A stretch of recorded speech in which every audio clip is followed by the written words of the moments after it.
Pengertian dan ruang lingkup komunikasi, pengetahuan ilmu komunikasi. Pengertian komunikasi secara etimologis dan pengertian komunikasi secara terminologis, yaitu etimologis. Komunikasi berasal dari bahasa Latin communication yang bersumber dari kata komunis yang berarti sama. Kata sama yang dimaksud adalah sama makna. Jadi dalam pengertian ini komunikasi berlangsung manakala orang-orang yang terlibat di dalamnya memiliki kesamaan makna mengenai suatu hal yang tengah dikomunikasikannya itu. Dengan kata lain, jika orang-orang yang terlibat di dalamnya saling memahami apa yang dikomunikasikannya itu, maka hubungan antara mereka bersifat komunikatif. Pengertian secara terminologis. Komunikasi adalah proses penyampaian suatu pernyataan seseorang kepada orang lain. Pengertian ini memberikan pemahaman kepada kita bahwa komunikasi melibatkan sejumlah orang atau manusia, sehingga komunikasi seperti ini disebut sebagai human communication atau komunikasi. Pengertian secara paradigmatis.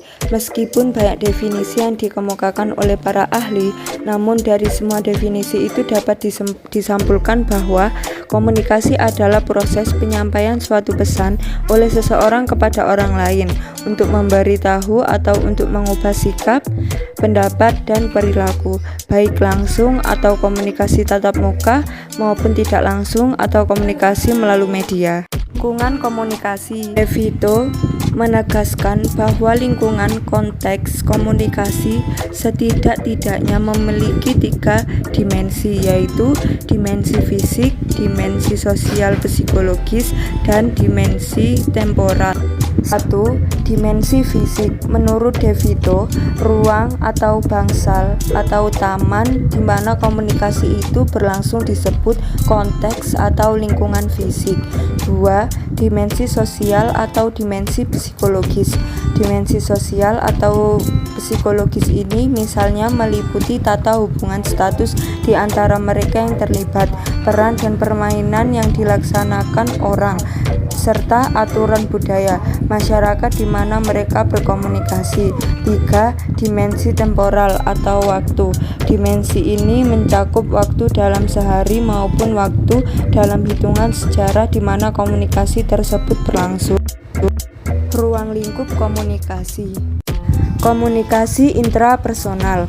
Komunikasi intrapersonal adalah, menurut Suryanto, komunikasi intrapribadi atau komunikasi intrapersonal adalah proses penggunaan bahasa atau pikiran yang terjadi dalam diri komunikator antara diri sendiri. Komunikasi intrapersonal merupakan ketertiban internal secara aktif dari individu dalam memprosesan simbolis dari pesan-pesan yang diproduksi melalui proses pemikiran internal individu. Dalam konteks komunikasi interpersonal atau antarpersonal, faktor-faktor yang mempengaruhi kualitas komunikasi interpersonal. A. Percaya. Dari berbagai faktor paling mempengaruhi komunikasi antar pribadi adalah faktor kepercayaan.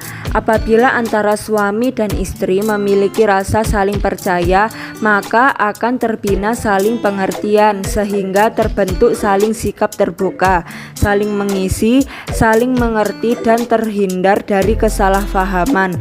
Sejak tahap perkenalan dan tahap peneguhan, kepercayaan menentukan efektivitas komunikasi. B. Sikap suportif adalah sikap yang mengurangi sikap defensif dalam berkomunikasi yang dapat terjadi karena faktor-faktor personal seperti ketentuan, kecemasan, dan lain sebagainya yang menyebabkan komunikasi interpersonal gagal karena orang defensif akan lebih banyak melindungi diri sendiri ancaman yang ditanggapinya dalam komunikasi dibandingkan memahami pesan orang lain. C.